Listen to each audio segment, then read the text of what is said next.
Hello guys and welcome back to my channel, and this is Papa Dave. So for today's video guys, meron akong i-share sa inyo na na-discover ko na isang strategy para ma-hire tayo, lalong-lalo na sa mga beginners at saka sa mga naghahanap ng experience para magkaroon naman ng experience yung mga profile nila, lalo na sa mga freelancing website. Okay guys, so kung bago ka lang dito sa ating YouTube channel, please subscribe and hit the notification bell para updated ka sa mga tutorials natin. Okay, so dito guys sa video na to, quick video lang para mabigyan ko lang kayo ng tips. So merong na interview, may nag-interview kay Mrs. Kay Weng about dito sa e-commerce, dito sa Zik Analytics na to at saka sa product listing at product research. So ngayon nung na-interview siya, meron daw siyang na-hire na 3 taga ibang bansa. So taga Israel, meron taga India. So ngayon, sabi daw nung mga VA na yon ay meron daw silang tools. So ibig sabihin, hinire ni client yung mga VA na yon dahil ang ina-expect ni client ay meron tools yung mga VA na yon. Dahil nga sa mga bagong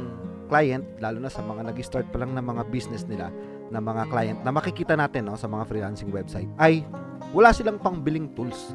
So ngayon naisip ko na gumawa ako ng experiment. O nga naman, what if kung tayo mismo ay mag-o-offer na meron tayong sariling tools? So kinumpute ko kung bibigyan niya tayo for example ng 5 hours per day tapos 6 days a week. So kinumpute natin kung magkano yung kikitain natin. So ito yung kikitain natin. So ngayon, ito naman yung presyo ng tools.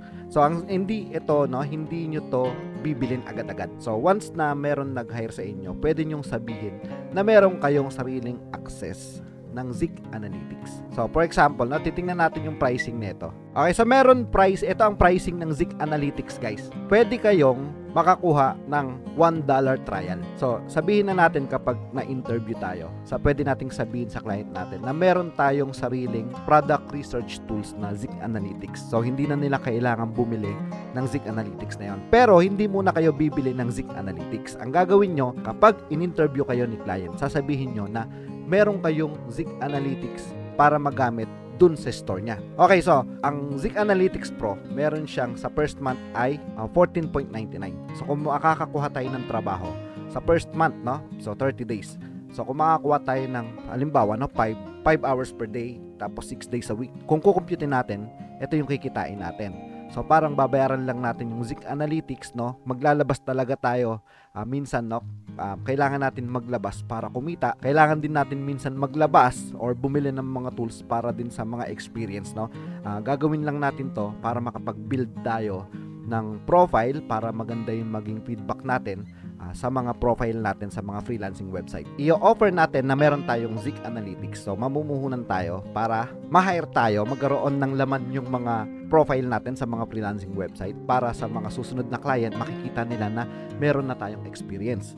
So etong strategy na to, sinubukan ko siya kung mag-work. So meron akong lalabas na video, ipapakita ko sa inyo sa next video natin, ilo-launch din natin kung papaano ko ginagamit yung strategy na to para makakuha ng client. So naisip ko lang siya, what if nga naman, kaya siguro na-hire yung 3 na yon. Pero nagreklamo yung client na yon dahil nga wala naman talaga silang Zik Analytics pala.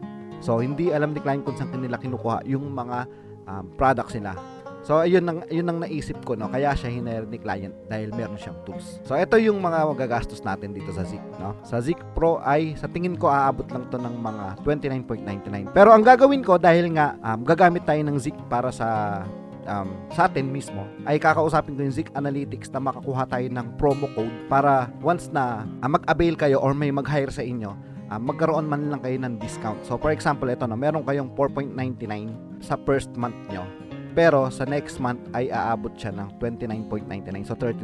Pero kung ang trabaho nyo naman ay continuous, so magkano yung kikitain nyo monthly, so ima-minus nyo lang tong Zik na to, at pwede pa kayong kumuha ng iba pang mga client na pwede nyo gamitin yung Zik na to. Pwede kayong kumuha ng multiple client. Yun ang maganda kapag meron kayong tools.